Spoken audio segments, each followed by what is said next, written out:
the collapse of the Berlin Wall was undoubtedly the most influential action of the last 100 years, because it put finis to an attitude. The general attitude had been that the future was a future of government, that the way in which you got good things done was by having government do it. I believe the collapse of the Berlin Wall and the exposure of what was happening in Russia, the contrast between East Germany and West Germany, I believe that that has been made a lesson. And more recently, the experience of East Asia, of Hong Kong, of Singapore, so that today people may not behave in accordance with their knowledge, but everybody knows that the way to develop and to improve the lot of people is through private markets, free enterprise, and small government.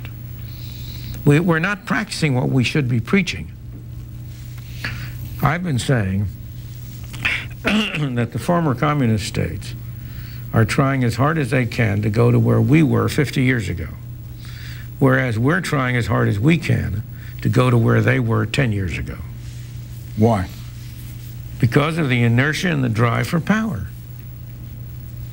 It's very hard to turn things around. The big problem with government, as Hayek points out, is that once you start doing something, you establish vested interests. And it's extremely difficult to stop and turn that around. Look at our school system. How is it our school system is worse today than it was 50 years ago? Look at the welfare state. We've spent trillions of dollars without any success. But unsuccessful experiments in government, well, let me put it, I've said, if an experiment in private enterprise is unsuccessful, people lose money and they have to close it down. If an experiment in government is unsuccessful, it's always expanded. What is it that government does that you like? I would like government to enforce law and order. I would like government to provide the rules effectively that guide our life, that determine what's property, and to do very little other than that. What kind of a grade do you give to the American system of government today? How is it working? As it was in 1928 or as it is in 1994. Well, it's a great system. The fundamental system is great. But it hasn't been working in the last 30 years. Why not? Because we've been departing from its fundamental principles. The founders of our, the founders of our country believed in individual freedom, believed in leaving people be, letting them be alone to do whatever they wanted to do. But our government has been increasingly departing from those constitutional principles.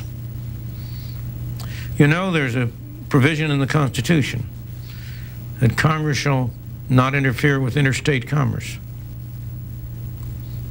That provision had some meaning at one time, but it has no meaning now at all. Our courts have ruled that anything you can think of is interstate commerce.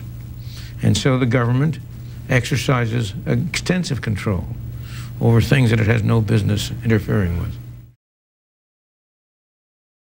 Another one of our book notes guests in this series is John Kenneth Galbraith. Yes. If you put the two of you in a room together, which one's the happiest with what's happened over the last 50 years? Well, Ken would be much happier than I would be. Why would he be? Because he's a socialist.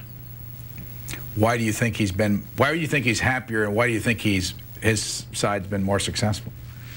Because the story they tell is a very simple story, easy to sell. If there's something bad, it must be an evil person who's done it. If you want something done, you've got to do it. You've got to have government step in and do it.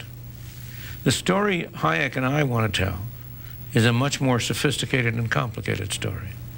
That somehow or other there exists this subtle system in which, without any individual trying to control it, there is a system under which people, in seeking to promote their own interests, will also promote the well-being of the country. Adam Smith's invisible hand. Now that's a very sophisticated story. It's hard to understand how you can get a complex, interrelated system without anybody controlling it. Moreover, the benefits from government tend to be concentrated. The costs tend to be dispersed. To each farmer, the subsidy he gets from the government means a great deal. To each of a much larger number of consumers, it costs very little. And consequently, those who feed at the trough of government tend to be politically much more powerful than those who provide it with the wherewithal.